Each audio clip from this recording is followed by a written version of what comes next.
IT 경영 전략의 BSC, IT BSC를 같이 보겠습니다. IT BSC는 BSC랑 매핑되는 내용이 많기 때문에 주로 BSC 내용을 보도록 할게요. BSC는 왜 필요한가요? 비용 편익 분석이 완벽하게 성과를 측정하기 어렵다는 얘기가 나오는 거죠. BSC는 뭐가 문제인가요? BSC보다는 비용 편익 분석의 문제는 뭔가요? 무형의 성과를 반영하지 못한다. 그러다 보니까 이런 시장 리스크의 감소, 그다음에 인지도 제고 이런 것들을 어떻게 반영하나 무형의 성과를 정리할 필요가 있구나라는 얘기가 나오는 거고 프로젝트 리스크를 반영하지 못한다. 이런 것들은 뭐 와디프 분석 이런 걸 수행합시다라고 나오는 거고 이런 평가 결과들이 객관적이지가 않다는 거죠. 그러다 보니까 기본 전제를 명확히 하자. 그다음에 분석을 위해서는 투자가 필요하다.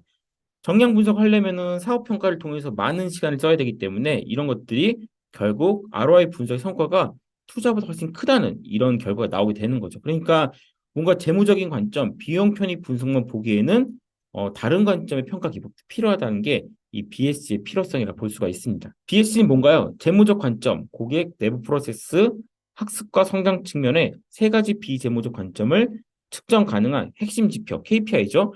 전환해서 관리함으로써 균형적인 경영성과 관리를 실행하도록 도와주는 관리 기법입니다. 그래서 지표 간의 균형, 전략과의 연계, 아니면 의사소통, 재무랑 비재무, 결과와 과정 이런 것들을 균형 잡게 평가하자는 게 BS의 목적인 거죠.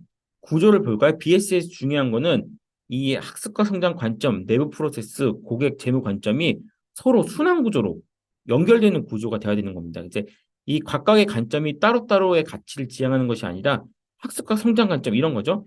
직원을 교육을 열심히 시켜놨더니 이 직원이 내부 프로세스를 개선해서 원가가 절감되고 사이클 타임이 감소되고 생산성이 증대했다.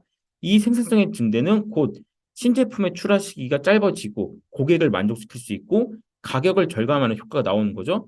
그럼 고객님이 만족해요. 그럼 어떻게 되는 거죠? 많이 팔리는 거죠. 그러면은 수익성이 올라가고 주주는 매출이 올라가니까 이런 것들이 굉장히 좋아할 수가 있겠죠. 재무적인 관점까지 같이 올라갈 수가 있습니다. 그걸 통해서 CEO들이 하고자 하는 비전과 미션을 달성할 수가 있겠죠. 그래서 이제 전체 연말이 되면 CEO들이 비전과 미션 선포를 하게 되는데 이 BS를 통해서 그 학습과 성장, 내부 프로세스, 고객 재무가 연결되어 있는 구조라고 생각해 주시면 좋을 것 같습니다.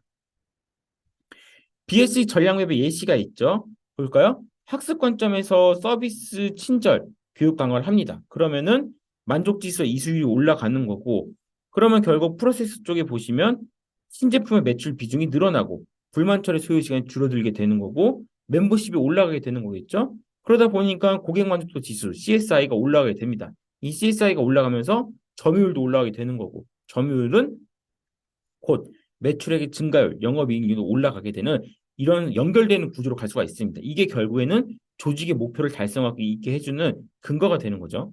IT BSC는 보시면은 BS에 흡사합니다. BSC가 재고 내역, 재무, 고객, 내부, 학습 이렇게 관점이 있다면은 IT BSC는 기사업이죠. 기업 공헌도 관점, 운영 프로세스, 미래지향적, 사용자 관점에서 매핑이 됩니다. 기업 공헌도 관점에서는 비용 관리나 아니면 사업가 창출, 운영 프로세스는 IT 내 인력 관리, 미래지향적은 IT 인력의 계속적인 교육 및 훈련, 사용자 관점은 고객 만족으로 BSC랑 거의 흡사한 구조를 가지고 있는 거죠. IT 관점에서의 BSC라 보시면 됩니다. 그 다음에 중요한 것들, 평가 모델은 뭐가 있나요? 투표 이효라고 부르죠. 투자 지표, 품질 지표, 이용 지표, 효과 지표인데 투자 지표는 누가 보나요? IT 총괄 부서, 전략 기획 이런 데서 보게 됩니다. 그래서 회계적인 IT에 대한 총 투자 비용, 1인당 IT 투자 비용을 보는 것들이 투자 지표, 품질 지표는 개발 부서에서 보는 거죠. 얼마큼 제품을 품질 확보했는지, 그 다음에 얼마큼의 정보 제공을 하고 있는지, 이용 지표 같은 경우는 사용 부서, 현업들 관점인 거죠. 개발된 시스템을 얼마큼 사용하고 있는지, 접속 횟수, 시간. 현업부서가 시스템을 많이 사용하고 있다는 것은 그만큼 만족한다는 얘기겠죠. 그래서 이런 것들도 이용 지표로 정량화시킬 수가 있고요. 마지막 효과 지표. 현업들이 이런 걸 많이 써서 뭔가 업무가 개선이 되면은 매출이 늘어나게 되는 거고 업무 처리 시간이 단축되니까 결국에 기업의 효율성이 증가하게 됩니다. 그래서 이 투품 이효까지 잘 기억을 해주시면 좋을 것 같아요.